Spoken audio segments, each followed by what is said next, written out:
رب ذوالجلال کے بابرکت نام کے ساتھ جو رحمان بھی ہے اور رحیم بھی، آپ کا ہوسٹ داؤد طاہر آپ کی خدمت میں حاضر ہے۔ ویورز، یہ 1999 کی بات ہے۔ شاہین ایئر لائنز اپنے کاروبار میں وسعت دینے کے لیے نئی نئی ڈیسٹینیشنز کی تلاش میں تھی۔ اس سے پہلے وہ دبئی اور ابو ظہبی کے لیے اپنی پروازیں شروع کر چکی تھی اور اب کویت کے لیے پروازوں کا سلسلہ جاری ہونا تھا۔ افتتاحی پرواز جا رہی تھی۔ میری خوش قسمتی کہ اس کے لیے مہمانوں کی فہرست میں میرا اور میری اہلیہ کا نام بھی آ گیا۔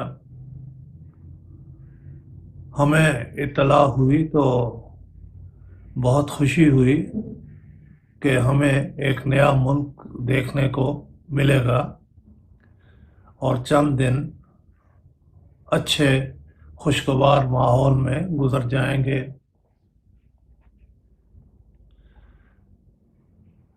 دو تین دن کا ہی انتظار کرنا پڑا اور وہ لمحہ آن پہنچا جب ہمارا جہاز کویت کے لیے روانہ ہونا تھا۔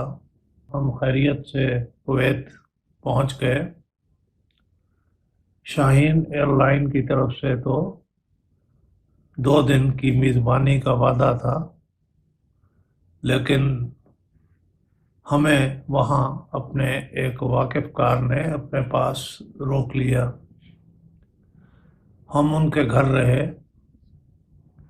اور تقریباً 15 دن کے بعد واپسی ہوئی۔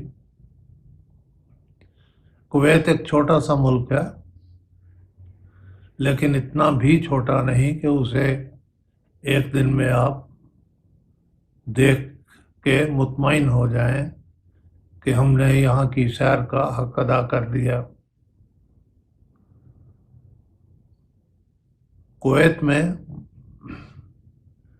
بعض میوزیم تو سرکاری سطح پر قائم کیے گئے ہیں، لیکن ہمیں معلوم ہوا کہ ایک پرائیویٹ میوزیم ہے، طارق رجب میوزیم کے نام سے، جس کا کلیکشن قابل دید ہے۔ ایک روز ہم وہ میوزیم دیکھنے کے لیے چلے گئے۔ یہ میوزیم ایک بڑے گھر کی بیسمنٹ میں قائم ہے۔ اس بیسمنٹ کا تصور آپ کرتے ہوئے براہ مہربانی عام گھروں کی بیسمنٹ کا خیال دل میں نہ لائیے۔ یہ ایک وسیع و عریض بیسمنٹ تھی جس کا رقبہ ممکن ہے ایک کنال سے بھی زیادہ ہو۔ جب ہم سیڑھیاں اتر کر نیچے گئے تو وہاں 3 خواتین ایک ساڑی میں ملبوس تھیں، ایک عربی خاتون تھیں یعنی کویتی ہوں گی، اور ایک انگریز تھی۔ وہ تینوں گلدستے لیے وہاں کھڑی تھیں۔ ہمیں حیرت ہوئی تو انہوں نے ہمارا تعجب دور کرنے کے لیے بتایا کہ کچھ دیر میں اردن کی ملکہ رانیہ یہ عجائب گھر دیکھنے کے لیے تشریف لا رہی ہیں، لہذا اگر اس وقت ہم لوگ ان کی معذرت قبول کر سکیں تو واپس چلے جائیں اور کچھ ہی دیر کے بعد دوبارہ آ جائیں۔ ہمیں معلوم نہ تھا کہ ملکہ رانیہ وہاں کتنی دیر ٹھہریں گی۔ لہذا پہلے تو واپس گھر جانے کا فیصلہ کیا، لیکن پھر اسے ریکنسیڈر کیا اور وہیں سڑک کے دوسرے طرف جا کر رک گئے، اپنی گاڑی میں بیٹھ کے۔ ابھی کچھ ہی دیر گزری ہوگی کہ سمت مخالف سے 5-6 موٹر سائیکل سوار پولیس کے سپاہی وہاں آ گئے۔ یہ دراصل ملکہ کا اراول دستہ تھا۔ ہمارا ملک ہوتا تو شاید ہمیں وہاں کھڑے نہ ہونے دیا جاتا، یا کچھ پوچھ گچھ ہوتی کہ ہم لوگ کیوں یہاں کھڑے ہیں اور کون ہیں، لیکن وہاں اس قسم کی کوئی پوچھ گچھ نہیں ہوئی۔ موٹر سائیکل سواروں کا دستہ آگے نکل گیا، اس کے پیچھے پولیس کی گاڑیاں آنا شروع ہوئیں، اور پھر ایک ایسی گاڑی جس میں کمانڈوز کا دستہ سوار تھا، اور 2 کمانڈوز تو اپنی کلاشن کوفوں سمیت دروازوں سے باہر لٹکے ہوئے تھے۔ ہمیں یقین ہو گیا کہ ملکہ بس آنا ہی چاہتی ہیں، اور یہی ہوا۔ اس گاڑی کے پیچھے ملکہ کی گاڑی تھی، اور اس کے پیچھے گاڑیوں کی ایک لمبی قطار۔ ملکہ کی گاڑی طارق رجب میوزیم کے سامنے جا کر رک گئی۔ ملکہ اس میں سے اتری۔ فوٹوگرافروں نے فوری طور پر اپنی فلیش گنوں کو روشن کیا، ملکہ کی تصویریں اتاریں، اور ملکہ نیچے چلی گئیں۔ یہاں شاید یہ امر قابل ذکر ہو کہ کسی زمانے میں اردن اور کویت کے تعلقات بہت خوشگوار تھے، اور کم و بیش 3.5 لاکھ اردنی تلاش معاش کے لیے کویت میں مقیم تھے۔ جب کویت پر عراق نے قبضہ کیا تو اردن نے کویت کی حمایت کی بجائے ان کے دشمن کا ساتھ دیا، جس وجہ سے ان دونوں ملکوں کے درمیان تعلقات انتہائی خراب ہو گئے۔ اردنیوں کو واپس اپنے ملک جانا پڑا۔ ان میں سے کچھ گرفتار کر لیے گئے، اور کم از کم 8 اردنی ہماری کویت کی وزٹ سے کچھ پہلے تک کویت کی قید میں تھے۔ آہستہ آہستہ برف پگھلی، اور کئی سال کی کوششوں کے بعد کویتی حکومت نے ان 8 اردنیوں کو بھی آزاد کر دیا تھا۔ 3.5 لاکھ اردنی جو کویت میں مقیم تھے، وہ اردن کے لیے زر مبادلہ کمانے کا ایک اچھا ذریعہ تھے، اور ان کے واپس چلے جانے سے اردن ایک بہت بڑی آمدنی سے محروم ہو گیا تھا۔ یہ اور بہت سی دیگر باتیں تھیں جن کی وجہ سے تعلقات میں سرد مہری کا عنصر لمبا عرصہ غالب رہا۔ اب جو 8 باقی ماندہ اردنی باشندوں کو رہا کیا گیا تو دونوں ملکوں کے درمیان سفیروں کی سطح پر تعلقات قائم ہوئے۔ شاہ عبداللہ ثانی کا، جو شاہ حسین مرحوم کے بیٹے تھے، یہ دورہ اسی حوالے سے تھا، اور اس کا مقصد ان دونوں ملکوں کے درمیان پیدا شدہ غلط فہمیوں کو دور کر کے ایک خوش آئند مستقبل کی بنیاد رکھنا تھی۔ ویورز، آپ کو یہ بتاتے چلیں کہ ملکہ رانیہ ایک فلسطینی نیاد اردنی ڈاکٹر کی بیٹی ہیں، اور یہ ڈاکٹر کچھ عرصہ کویت میں رہے۔ یوں ملکہ رانیہ کی ابتدائی اور ثانوی تعلیم کویت میں ہوئی، اور جس اسکول میں وہ پڑھتی رہی تھیں اس کا نام تھا نیو انگلش اسکول۔ اگرچہ انہوں نے MBA قاہرہ کی امریکن یونیورسٹی سے کیا تھا، لیکن کویت میں ان کا بچپن گزرا تھا اور جوانی کے ابتدائی ایام بھی۔ ان کی خواہش تھی کہ وہ اپنا اپارٹمنٹ بھی دیکھیں اور اپنے اسکول بھی جائیں۔ اس پروگرام کا تو اخبار میں اعلان تھا، لیکن طارق رجب میوزیم کی وزٹ کا ذکر ہماری نظر سے نہیں گزرا تھا، اور یہی وجہ تھی کہ ہم اتفاقاً اسی وقت وہاں آن پہنچے جو ملکہ کی وزٹ کا وقت تھا۔ میرا خیال ہے آدھا گھنٹہ گزرا ہوگا کہ طارق رجب میوزیم کے دروازے پر موجود سیکیورٹی کے کارکنوں میں ہلچل سی ہوئی۔ فوٹوگرافروں نے اپنے کیمرے سنبھال لیے اور اندازہ ہوا کہ ملکہ واپس تشریف لانے والی ہیں۔ اس عرصے میں اس سڑک پر واقع گھروں سے کچھ عورتیں اور بچے نکل کر طارق رجب میوزیم کے دروازے پر جمع ہو گئے تھے۔ غالباً وہ اس انتظار میں تھے کہ ملکہ باہر نکلیں تو وہ ان سے ملاقات کر سکیں، اور ہمارا یہ اندازہ درست نکلا، کیونکہ تھوڑی دیر کے بعد جب ملکہ برآمد ہوئیں تو ان عورتوں اور بچوں نے انہیں اپنے گھیرے میں لے لیا۔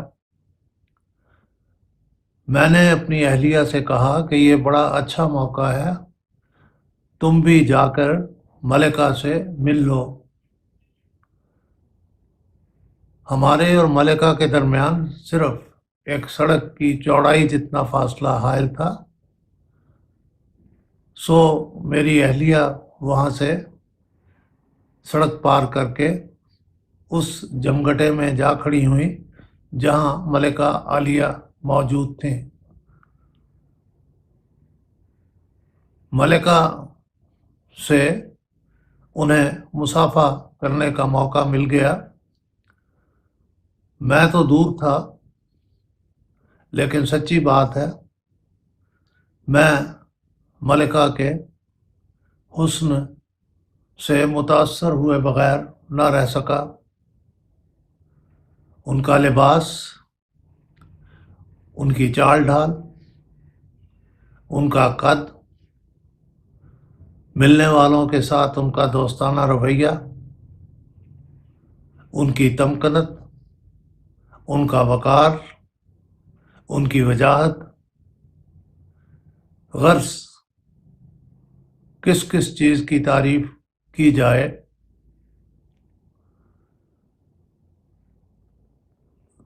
کچھ ہی دیر میں ملکہ وہاں سے روانہ ہو گئیں۔ میری اہلیہ واپس آ گئیں۔ چند ہی لمحے گزرے ہوں گے کہ طارق رجب میوزیم کی انتظامیہ کی طرف سے ایک بندہ آیا اور ہمیں بلا کر میوزیم لے گیا۔ اس روز چونکہ ملکہ تشریف لائی تھیں، اس لیے طارق رجب خود بھی موجود تھے اور ان کی انگریز بیوی بھی موجود تھیں۔ ان کے ساتھ میوزیم کے بارے میں سیر حاصل گفتگو ہوئی، اور یہ معلوم ہوا کہ طارق رجب کو کس طرح نوادرات جمع کرنے کا شوق پیدا ہوا، جو آہستہ آہستہ اس میوزیم کی شکل اختیار کر گیا۔ میں نے ان سے سوال کیا کہ کویت پر عراقی قبضے کے دوران ملک میں جو لوٹ مار ہوئی، اس عرصے میں طارق رجب میوزیم کیسے محفوظ رہا۔ طارق رجب نے بتایا کہ جب ان کے ملک پر عراق نے قبضہ کیا اور اس کی فوجیں یہاں داخل ہو گئیں تو انہوں نے اس بیسمنٹ کا راستہ ایسے بند کر دیا کہ کسی کو احساس تک نہ ہو سکے کہ یہاں ایک خزانہ مدفون ہے۔ وہ اللہ تعالیٰ کا شکر بجا لا رہے تھے جس نے قابض فوجوں کو یہ توفیق نہ بخشی کہ وہ اس میوزیم میں لوٹ مار کر کے اسے ناقابل تلافی نقصان پہنچاتے۔ طارق رجب ہماری اس وزٹ سے بہت متاثر تھے اور اس بات پر بار بار معذرت کر رہے تھے کہ ملکہ رانیہ کی آمد کی وجہ سے ہمیں باہر انتظار کرنا پڑا تھا، لیکن ہم یہی کہتے تھے کہ قدرت نے یہ موقع ہمیں اس لیے فراہم کیا تھا کہ ہم ملکہ رانیہ کو خود اپنی آنکھوں سے دیکھ سکیں۔ پاکستان کے حوالے سے بھی بڑی دیر تک باتیں ہوتی رہیں اور یہاں کے مشہور اینتھروپولوجسٹ جو ہمارے دوست بھی تھے ڈاکٹر دانی کے بارے میں بات ہوئی، اور میں نے ان سے گزارش کی کہ اگر کسی وقت وہ ان کو مدعو کریں تو وہ اس میوزیم کی بہتری کے لیے بہت مفید مشورے دے سکتے ہیں۔ ویسے بھی وہ آثار قدیمہ کے شائقین کی رہنمائی کے لیے بہت اچھی اور مدلل گفتگو بھی کر سکتے ہیں۔ انہوں نے وعدہ کیا کہ وہ اس بات پر ضرور غور کریں گے۔ ہم نے اپنے ای میلز کا تبادلہ کیا اور ٹیلی فون نمبروں کا بھی۔ بوقت رخصت طارق رجب نے مجھے اپنے میوزیم کی کیٹلاگ پیش کی۔ یہ ایک ضخیم کتاب تھی اور قیمتاً لینی پڑتی تو شاید کافی بوجھ پڑتا۔ یہ کیٹلاگ اب بھی میرے پاس محفوظ ہے اور اس دن کی یاد دلاتی ہے جب ہم طارق رجب میوزیم گئے تھے۔ ویورز، عورتیں عام طور پر عورتوں کی تعریف کرنے میں بہت بخل سے کام لیتی ہیں، لیکن میری اہلیہ ملکہ رانیہ سے اس درجہ متاثر ہوئیں کہ اس دن سے لے کر آج تک انہیں یاد کرتی ہیں۔ حالانکہ انہیں صرف چند لمحے انہیں دیکھنے کا اتفاق ہوا اور بات مسافے سے آگے نہ بڑھی تھی۔ ویورز، ملکہ رانیہ کے بارے میں فی الحال اتنا ہی کچھ۔ اب میں آپ سے اجازت چاہتا ہوں، اس وعدے کے ساتھ کہ بہت جلد کسی نئے موضوع کے ساتھ آپ کی خدمت میں حاضر ہوں گا۔ اس وقت تک کے لیے اجازت دیجیے۔ اللہ حافظ۔